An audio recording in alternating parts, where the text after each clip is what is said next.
आज आपण सरसों का साग आणि मक्की की रोटीची रेसिपी बनवणार आहोत। एकदम गावरान आणि पारंपरिक पद्धतीत भाजी बनवणार आहे। सरसो आणि बथुआ ह्या भाज्या आता बाजारात आल्या आहेत। या दोन भाज्या सरसों का साग करायला लागतात। तर आता भाज्यांचा सीझन चालू आहे। तर मी श्रावणीच होम किचन मध्ये तुमचं मनापासून स्वागत करते। चला तर मग रेसिपी बघून घेऊ। तर इथे सरसों का साग बनवायला हा पालक आहे आणि ही साग आहे। तर ही सागची पानं लहान सुद्धा असतात, शक्यतो लहान पानं घ्यायची। इथे मला मोठी पानं मिळाली। लहान पानं जास्त कडवट लागत नाही, पटकन शिजतात आणि ह्याचे देठ आहेत ते बाजूला ठेवायचे। लहान पानं असेल तर त्याचे देठ घ्यायचे, पण मोठी पानं असेल तर त्याचे देठ नाही घ्यायचे, फक्त पानच घ्यायचे, कारण हे शिजायला वेळ लागते। इथे बथुआ आहे, ह्याची पानं चवळीच्या पानांसारखी असतात। ही साफ करायला वेळ लागतो। ही सुद्धा ताजीच भाजी घ्यायची आहे। तर आधी मी ह्या दोन भाज्या साफ करून धुवून निथळून ठेवते, नंतर मग ही भाजी साफ करून घेते। तर इथे सरसोची ही लहान पानं आहेत, ती अशी तोडून घेतली आहे। ह्याचा लहान पानांचा देठ घेतला तरी सुद्धा चालेल, पण ही जी मोठी पानं आहेत त्याची मी फक्त अशी पानं घेते आणि देठ घेत नाहीये। अशी सगळी भाजी साफ करून घेते। तर इथे मी पालक आणि साग चांगल्या 3 पाण्यामधून धुवून घेतलेत, चाळणीमध्ये काढून घेतलेत। आता हे चांगले निथळत ठेवणार आहे। आता ही बथुआ भाजी आहे ती साफ करते। ही फक्त पानच घ्यायची आहे, देठ वगैरे घ्यायचे नाही आणि डायरेक्ट पाण्यामध्ये घालायची। पाण्यामध्ये थोडा वेळ ही भाजी घालून ठेवायची, म्हणजे त्याच्यामधली जी माती आहे ती सगळी पाण्यामध्ये निघून येणार आणि मग साफ करायला सोपं जाणार। आणि ह्या भाजीला फूल वगैरे असेल तर ते घ्यायचं नाहीये, फक्त पानं घ्यायचे, देठ वगैरे घ्यायचे नाहीत। ही भाजी 2-3 वेळा चांगले पाण्यातून साफ करून घ्यायची। आता मी भाजी सगळी धुवून घेते। हे बघा, तुम्ही बघू शकता बराच वेळ मी 15 मिनिटं ही पाण्यामध्ये भाजी ठेवली होती, त्यामुळे सगळी माती निघून आली आहे, म्हणून ही भाजी जास्त वेळ धुवायची आहे। तर ही भाजी मी धुवून काढते। अशी ही 3 ते 4 वेळा भाजी धुवून काढायची आहे। तर इथे आता मी 4 पाण्यातून भाजी धुवून काढली आहे। ह्याचं पाणी सगळं काढून घ्यायचं आहे। तर ही भाजी आता निथळत ठेवायची आहे आणि निथळल्यानंतर तिन्ही पण भाज्या कापून घ्यायच्या आहेत। त्याचबरोबर इथे 6 हिरव्या मिरच्या, 8 लसणाच्या पाकळ्या आणि 1 इंच आलं। इथे छोटा लसूण घेतला तरी सुद्धा चालेल। हे आता दरदरीत मिक्सरला वाटून घ्यायचं, नाहीतर मग बारीक चॉप करून घ्यायचंय। तर इथे मी पालक आणि साग कापून घेतलाय, शक्यतो बारीकच चिरून घ्यायचा आहे। थोडासा ह्यातला पालक मी बाजूला ठेवलाय, कारण पालकमुळे ह्या भाजीला चांगला हिरवा दाट रंग येणार, म्हणून मी ह्यातले थोडासा पालक बाजूला काढलाय। हा मिक्सरला वाटून ह्याची बारीक पेस्ट बनवणार आहे। तर आता हा बथुआ आहे, बारीक बारीक पानं कापली होती, ती फक्त मी कापून दाखवते। बाकीच्या भाज्या कापायला वेळ लागत नाही, ही पानं आहेत त्यामुळे बारीक चिरून घ्यायला लागणार आहेत। ही एकदम बारीक करायची आहे, कारण ती कुकरला चांगली शिजली गेली पाहिजे। हे बघा, ही अशी बारीक चिरून घ्यायची आहे। तर आता इथे सगळ्या भाज्या बारीक चिरून झाल्या आहेत। आता ह्या भाज्या शिजवायला घेऊया आणि ह्या भाज्या सुरीने किंवा विळीवरच कापून घ्यायच्या, मिक्सरला वगैरे लावून बारीक करायच्या नाही। ही भाजी शक्यतो हांडीमध्ये शिजवतात, त्याला खूप वेळ लागतो। माझ्याकडे हे कुकर आहे, कुकरमध्ये करते। ही भाजी घालते ह्यामध्ये, या सगळ्या भाज्या घालून घ्यायच्या आहेत। 1 छोटा चमचा मीठ घालते। भाजी मिक्स करून घ्यायची आहे। भाजीचा रंग तसाच राहण्यासाठी अर्धा चमचा साखर घालते।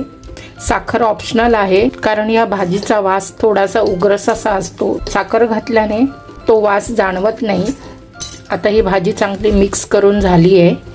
या भाजीमध्ये जास्त पाणी घालायचं नाही, थोडंसंच पाणी घालायचं, साधारण 2-3 चमचे एवढंच पाणी घालायचंय, कारण पालेभाजीला पाण्याचा अंश जास्त असतो। फक्त 3 चमचेच पाणी घातलेलं आहे। झाकण लावून 1 शिटी करून घ्यायची आहे। आता ही भाजी मीडियम फ्लेमवर 1 शिटीवर काढून घ्यायची आहे। गॅस बंद केला, 1 शिटी झाली आहे। आता थंड करायला ठेवायचं। कुकर थंड झालाय, उघडून घेते। हे बघा, भाजी शिजली आहे, पाणी वेगळं झालंय। आता ही भाजी सगळी मिक्स करून घ्यायची, ही चांगली घोटून घ्यायची आहे। ही चमच्याने अशी घोटली जाणार नाही, हे चपाती शेकायचं आहे त्याने घोटून घ्यायचं। ही भाजी अशीच घोटून घ्यायची आहे, मिक्सरला वगैरे लावायची नाहीये, मग ते पूर्ण मेणासारखं होणार। ही थोडीशी दरदरीतच ठेवायची आहे। ही भाजी मी 5 मिनिटं घोटून घेतली आहे। आता ह्यामध्ये हिरवी मिरची, आलं लसूण पेस्ट जी वाटली होती ती घालायची आहे। आता हे सगळं एकजीव करून घ्यायचं आहे। अजून 5 मिनिटं हे चांगलं घोटून घेते। आता हे मी गरम करायला ठेवलंय। आलं लसूण गरम असतानाच घातलं होतं। आलं लसूण चांगलं मिक्स करून घ्यायचंय आणि जमेल तेवढं एकदम बारीक होईपर्यंत आपल्याला हे असं घोटून घ्यायचंय। हे गॅसवर असतानाच असं घालायचं असतं। ह्याचा दांडा खूप छोटा आहे त्यामुळे मी गॅसवरून खाली उतरलं आणि घोटून घेतलं आणि गॅसची फ्लेम मीडियम ठेवली आहे। 10 मिनिटांनंतर मी असंच चांगलं फिरून घेते। तर ह्यावर झाकण ठेवून थोडीशी वाफ यायला द्यायची आहे। थोडं गरम झालं की 10 मिनिटांनंतर परत फिरून घोटून घ्यायचंय, कारण जेवढी भाजी गरम होईल तेवढं ते घोटायला सोपं जाणार आणि लवकर बारीक होणार। 10 मिनिटं झाली आहे, झाकण काढायचंय। पालेभाजीमध्ये पाणी असतं त्यामुळे जसं जसं ही भाजी शिजत जाईल तसं तसं ते भाजीचं पाणी सुटत जातं। तुम्ही बघू शकता, हे बघा ही भाजी अजून जाडसरच आहे, ह्यापेक्षा अजून बारीक झाली पाहिजे। आता पुन्हा झाकण लावून ही वाफ बाहेर जायला द्यायची आहे आणि पुन्हा गरम झाल्यानंतर पुन्हा मी घोटून घेते। असं 2-3 वेळा करून घेते। आता पुन्हा घोटून घेते। जेवढं गरम होईल तेवढं आपलं लवकर बारीक होणार। दही घुसळायच्या रवीने आता चांगलं बारीक करून घेते। असं बारीक करून घ्यायचंय। ही भाजी घोटायला मला अर्ध्या तासाच्या वर गेला।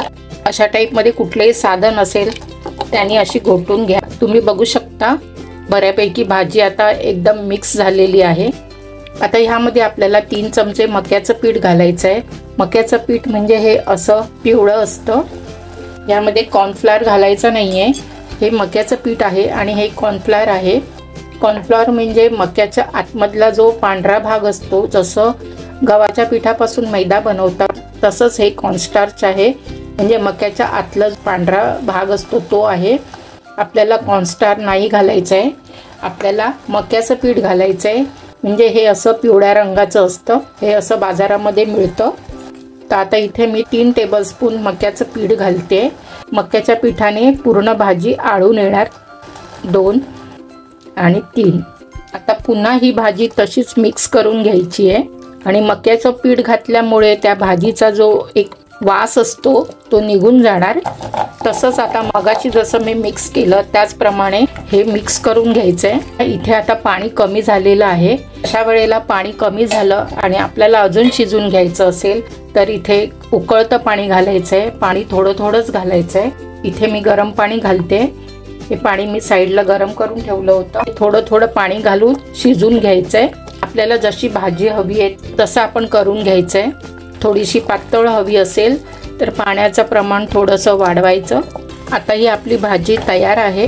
आता गॅस बंद करते। आता या भाजीला एक फोडणी द्यायची आहे। तर आता फोडणीसाठी इथे 5-6 लसूण घेतले, 1 हिरवी मिरची घेतली आहे, 1 इंच आलं घेतलं। तर ही मिक्सरला दरदरीत वाटून घ्यायची किंवा अशी नुसती आपण हे केली तरी सुद्धा चालेल। ही मी कुटून घेते। हे बघा, ही अशी दरदरीत लसूण कुटून घातली की भाजीला चांगली चव येणार।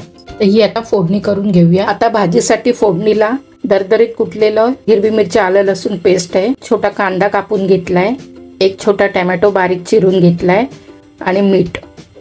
आता आपण फोडणी करूया। 2 चमचे तूप घातलंय, कांदा घालायचा आहे। कांदा चांगला परतून घ्यायचा आहे। गॅसची फ्लेम मीडियम ठेवायची आहे। कांदा जास्त लाल व्हायला द्यायचा नाहीये। आता ह्यामध्ये कुटलेले आलं लसूण हिरवी मिरची घालायची आहे। हिरवी मिरची चांगली परतली आहे, तेल चांगलं सुटलेलं आहे। आता ह्यामध्ये हा टोमॅटो घालायचा आहे। टोमॅटो सुद्धा चांगला परतून घ्यायचा। आता अर्धा छोटा चमचा मीठ घालायचं आहे। आता हा टोमॅटो चांगला शिजून घ्यायचा आहे। तुपाचा मस्त सुगंध पसरलाय। टोमॅटो चांगला शिजेपर्यंत परतून घ्यायचा आहे। थोडासा पाण्याचा हबका मारायचा आहे आणि त्या पाण्यामध्ये टोमॅटो शिजून घ्यायचा। 1 छोटा चमचा भाजलेली धण्याची पावडर घालायची आहे। ही फक्त चवीसाठीच घालायची आहे। ह्या भाजीमध्ये जास्त मसाले जात नाही। हिरवी मिरची आणि लसूण आलं हेच घातलं जातं। तर हा टोमॅटो चांगला शिजलाय। पालक थोडंसं बाजूला काढून वाटलं होतं, हे फक्त कलर येण्यासाठीच मी वाटलं होतं। आता ह्यामध्ये थोडा शिजून घ्यायचा। पालक शिजायला वेळ लागत नाही, 2 मिनिटं हा बरोबर तुपामध्ये शिजला जाणार। पालक पण चांगला शिजलाय, त्याला तेल पण चांगलं सुटलंय। आता ही आपली घोटलेली ही भाजी ॲड करायची आहे। चांगली मिक्स करून घ्यायची। तुम्ही बघू शकता भाजीला एकदम हिरवा रंग दिसतोय। ते पालक मी मिक्सरला वाटून फोडणीमध्ये घातला म्हणून, आणि कारण भाजीचा रंग निघू नये म्हणून साखर घातली होती, त्यामुळे हा असा हिरवा रंग दिसतोय। मी इथे थोडंसं मीठ घालते। आता एक हिंगाची फोडणी देऊया, मग आपली भाजी तयार होणार। आता भाजीची चव वाढवायला इथे आपण तूप घ्यायचंय। हे साजूक तूप आहे। एक लाल मिरची आणि 2 हिरव्या मिरच्या, मिरचीला मध्ये चीर पाडलाय। गॅस बंद करायचा आहे। आता त्यामध्ये थोडंसं हिंग टाकायचंय। आता ही फोडणी या भाजीमध्ये घालायची आहे। सरसों का साग तयार झालाय। आता ही भाजी झाकून ठेवायची। आता मक्याची भाकरी करायला घेऊया। मक्याची रोटी करायला जेवढं वाटी पीठ घ्यायचंय तेवढीच वाटी पाणी घ्यायचंय। इथे मी 1 वाटी पाणी घेतलंय। पाणी गरम करायचंय। जरासंच मीठ घालते। पाण्याला उकळी आली आहे। गॅस बारीक करायचंय। आता जेवढं पाणी घेतलं तेवढंच पीठ घ्यायचंय। मक्याचं पीठ आहे। आता हे पीठ चांगलं भागून घ्यायचं। आता हे पीठ झाकण लावून बंद करून ठेवायचं आणि थंड झाल्यानंतर मग पीठ मळायला घ्यायचं। आता 2 मिनिटं झाली, हे पीठ काढून घेऊया। पीठ गरम आहे। मक्याच्या रोटीला साईडने कडा सुटतात, त्या सुटू नये म्हणून मक्याच्या पिठामध्ये थोडंसं तांदळाचं पीठ घालायचं आणि पीठ मळून घ्यायचं। हाताला सोसवेल एवढं पीठ तयार झालंय, तर हे पीठ मळून घेते मी। थोडा थंड पाण्याचा हात लावून पीठ नरम करून घ्यायचं। तर आपलं हे पीठ मळून झालंय।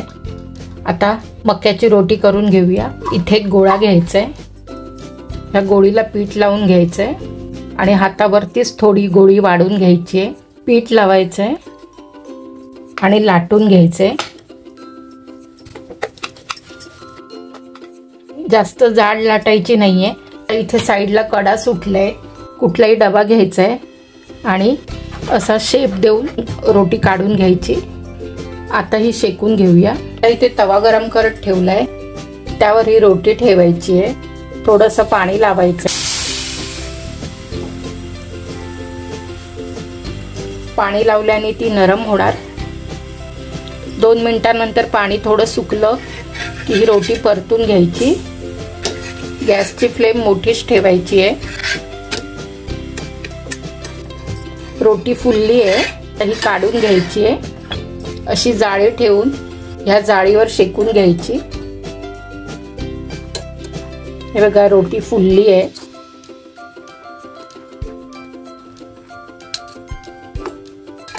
आता ही काढून घेऊया।